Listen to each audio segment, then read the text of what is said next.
Hadirin dimohon duduk kembali. Selanjutnya kita akan menyaksikan penampilan dongeng Pelita Dalam Nadi yang akan dibawakan oleh Kak Resya dari kelas 9C dan Kak Meliana dari kelas 9G. Kepada Kak Resya dan Kak Meliana kami silakan.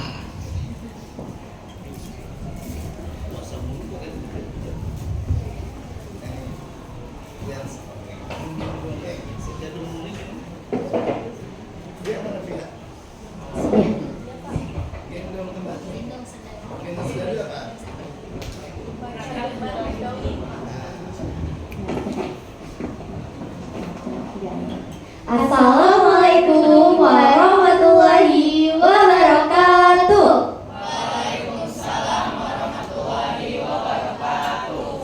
Pada kesempatan kali ini kami berdua akan membawakan sebuah dongeng karya kami sendiri yang berjudul Pelita Dalam Nadi. Nah, ada pepatah bilang, tak kenal maka tak sayang. Jadi, izinkan kami berdua untuk memperkenalkan diri kami terlebih dahulu ya. Perkenalkan, nama saya Melena Putri dari kelas 9G. Pada cerita kali ini, saya berperan sebagai Tia Swari. Perkenalkan, nama saya Raisya dari kelas 9C. Dan pada cerita kali ini, saya akan berperan sebagai seorang monyet dan juga nenek. Selamat menyaksikan. Di sebuah kerajaan, hiduplah seorang raja bersama putrinya yang bernama Tia Swari. Pada suatu hari, sang raja jatuh sakit parah hingga akhirnya mengakibatkan kematian. Setelah kepergian sang ayah, Tia Swari adalah sang penerus tahta yang berdiri teguh untuk meneruskan kepemimpinan sang ayah. Namun, tak lama, bangsa yang dipimpin oleh Tia Swari mengalami kemarau yang panjang, hingga akhirnya menyebabkan rakyat-rakyat hingga hewan menderita. Apa yang ayah lakukan jika di posisiku sekarang ya? Suara apa itu? Aku di sini. Kau, seekor monyet, dapat berbicara? Panjang sekali ceritanya hingga aku dapat berbicara seperti sekarang. Mengapa kamu terlihat bingung, Putri? Apa yang sedang kamu pikirkan? Aku sedang memikirkan solusi tentang kemarau panjang yang sedang melanda kerajaan kita, monyet. Aku sangat bingung.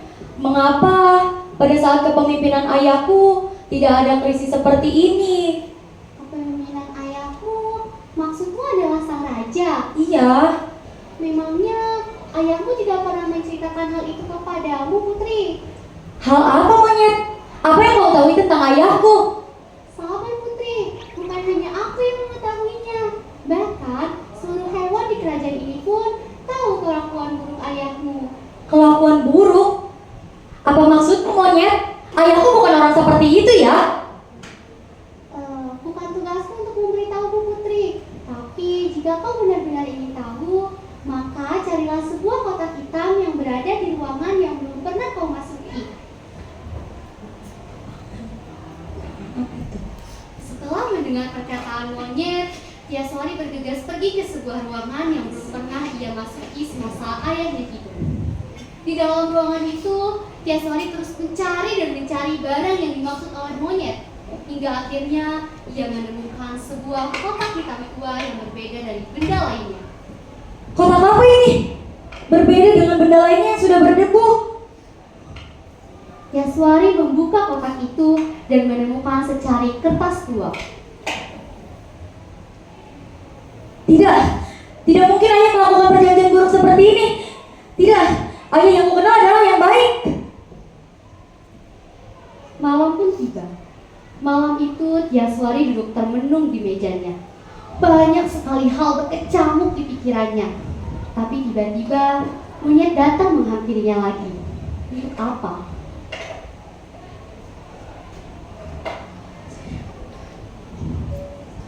Bagaimana, Putri? Kau sudah menemukan kotak hitam itu?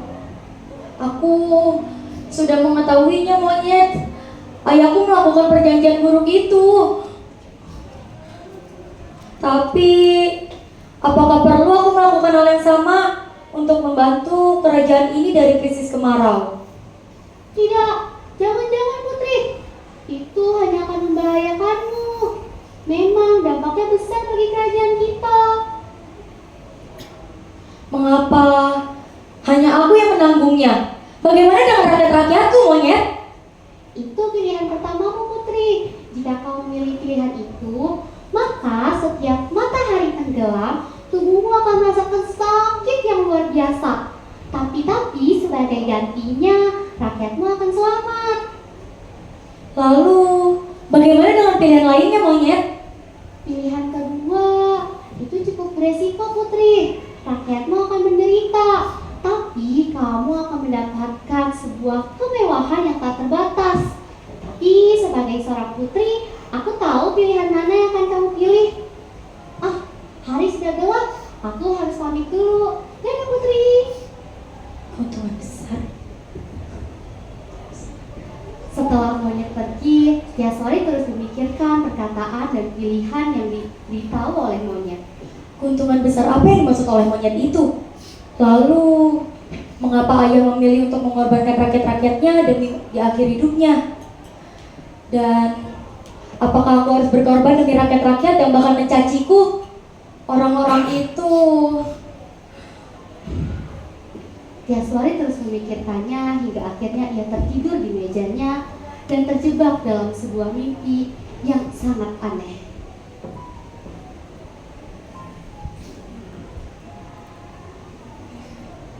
Hah? Siapa kau? Bagaimana bisa kau masuk ke kamarku? Kau tidak mengenali diriku sendiri, Tiaswari. Apakah karena aku terlalu rupawan meskipun sudah tua? Apa maksudmu, nenek tua? Aku tidak mengerti sama sekali. Aku adalah gambaran dirimu di masa depan jika kau memilih pilihan kedua itu. Hidup kita akan dipenuhi oleh kemewahan dan kemegahan yang tak terbatas. Tapi Tiaswari, kita juga kesepian dan kegelapan. Kita akan menjadi sebuah sosok yang ditakuti, bukan dicintai. Tunggu deh, apakah pilihan kedua salah? Ya, jangan pernah membiarkan kegelapan menyelimikimu. Percayalah, itu hanya akan menelanmu seperti halnya ayahmu dulu. Aku percaya kepada pilihan yang kamu pilih, Tiaswari. Apa yang dikatakan nenek itu?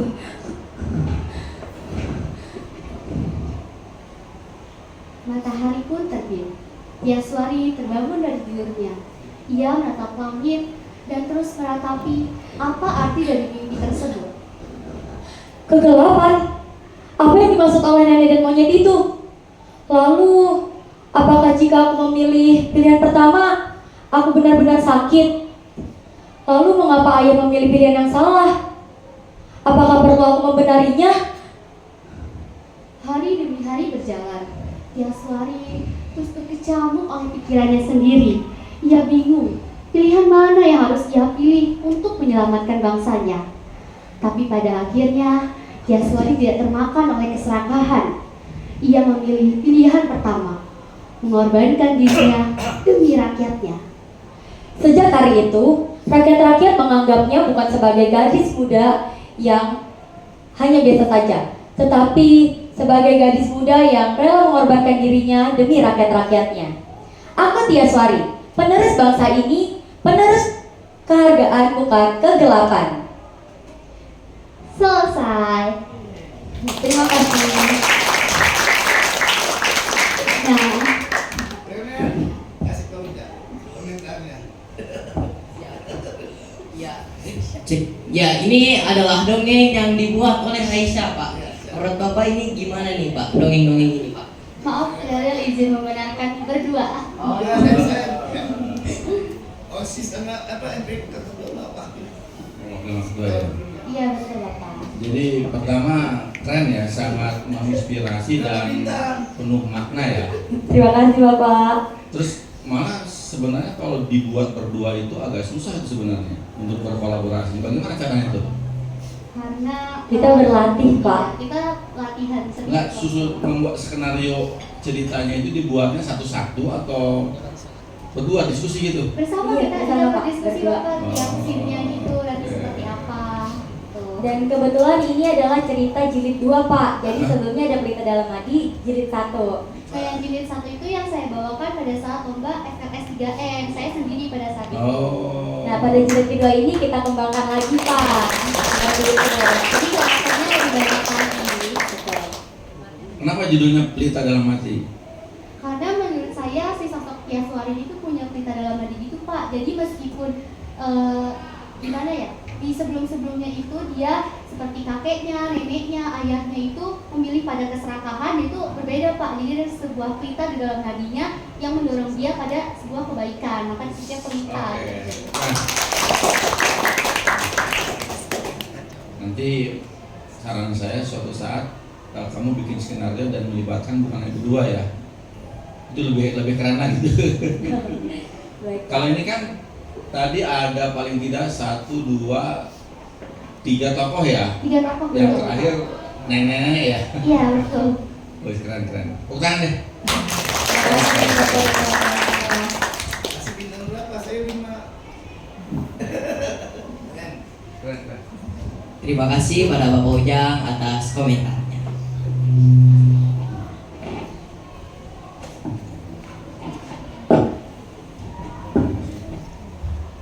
Ya, itulah dongeng yang dibawakan oleh Kak Resya dan Kak Meliana. Acara selanjutnya sambutan dari Bapak Kepala Sekolah SMP Negeri 122 Jakarta, Bapak Haji Abdul Jalil MPD. Kepada Bapak Haji Abdul Jalil kami silakan.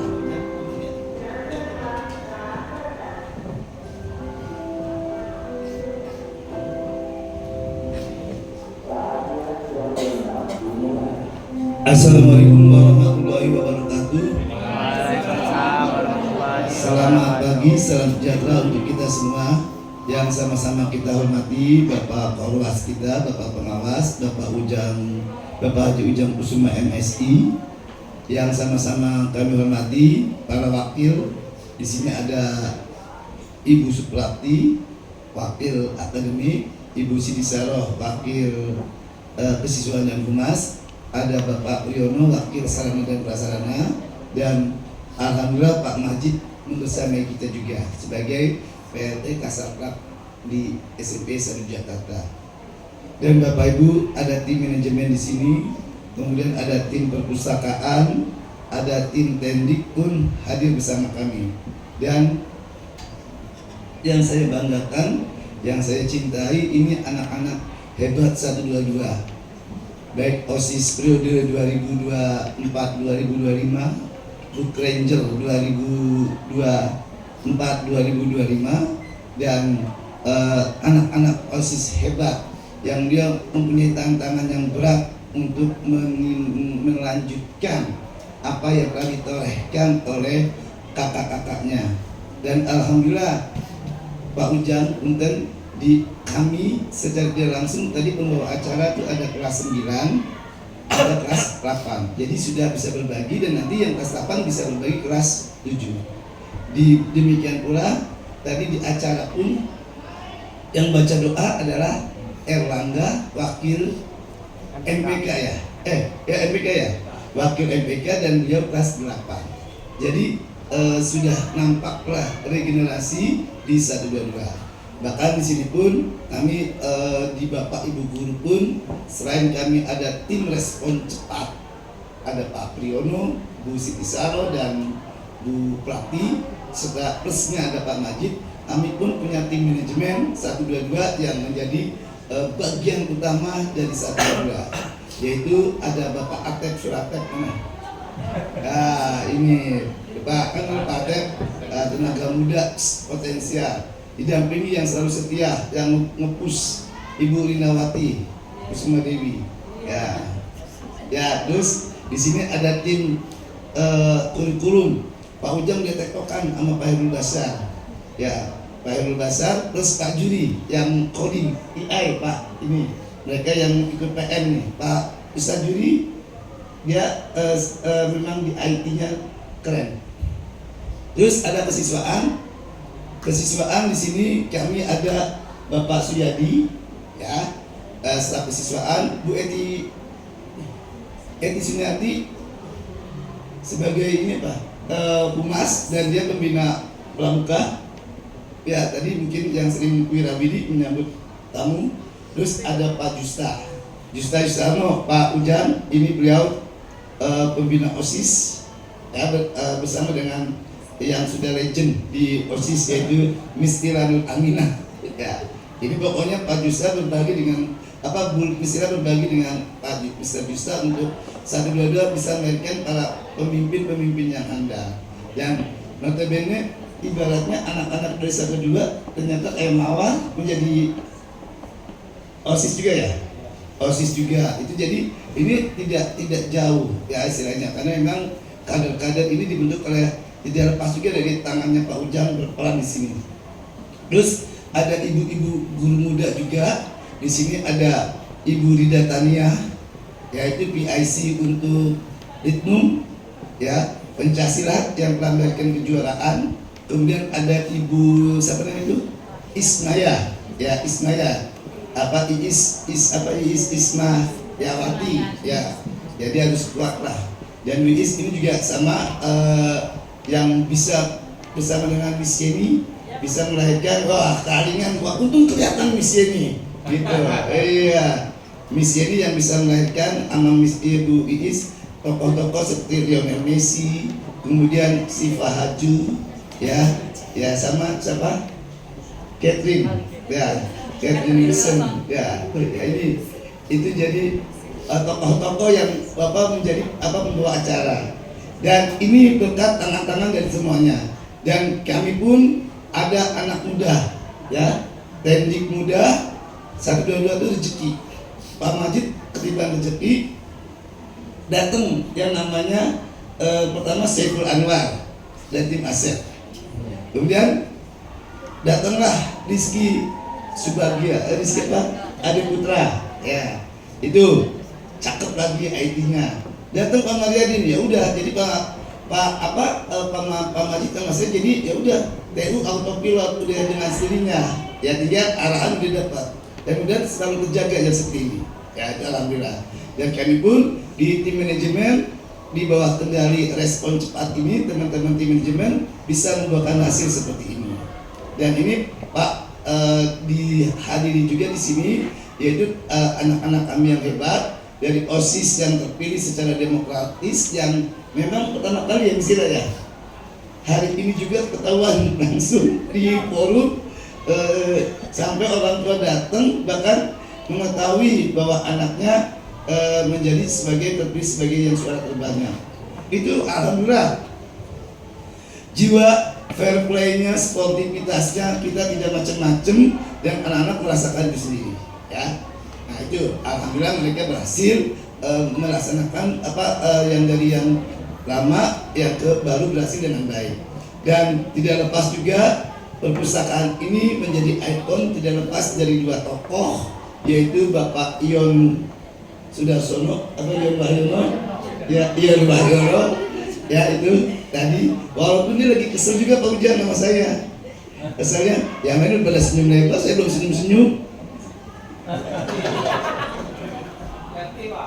Oh iya. Iya, bahkan udah tantangan Bunda Diana, aduh gimana ceritanya. Yang mudah-mudahan sih jujur lah, mudah-mudahan di bulan ini. Nah, terus ada Pak Sadian yang endemnya untuk perpustakaan. Inilah yang sekali lagi kami mengucapkan terima kasih atas kebersamaan, kekompakan dari teman-teman di Taupang dengan anak-anakku yang hebat, sehingga Serdadu semakin mantap dan semakin kokoh. Kami juga mengucapkan selamat datang kepada Pak Ujang di SMP Negeri 1 Jakarta. Inilah sekolah yang ada di Jakarta Utara, tepatnya JU1, di bawah bimbingan dari Pak Ujang sebagai Bapak pengawas kita, dan jangan bosan-bosan untuk membimbing kami semuanya. Dan sekali lagi kami mengucapkan atur nuhun atas kehadirannya, dan mohon maaf jika dalam penyambutannya kurang berkenan. Dan memang ini anak-anak pengen memberikan pelayanan kepada Pak Ujang, kayak istilahnya Pak Tamu. Ada apa tadi? flash mob apa, dan di luar skenario juga Pak Ujang datangnya ternyata bu kata usaha siangan dikit gitu ternyata. Nah itu ada teman-teman anak-anak lagi pada di kelas ya kali ya itu dan Maxim Butir pun ada di luar istilahnya. Tapi memang alhamdulillah mereka langsung begitu diklik nyambung semuanya. Dan ini sekali lagi kami mohon arahannya, bimbingannya untuk satu duduk lebih baik lagi, dan sekedar informasi juga. Alhamdulillah di tahun-tahun ini di tahun 2025 ya mungkin yang terakhir kita itu juara di secara sekolah ya, perpustakaan itu menjadi juara yang ketiga di tingkat Jakarta Utara, bukan Utara 1 tapi Utara. Memang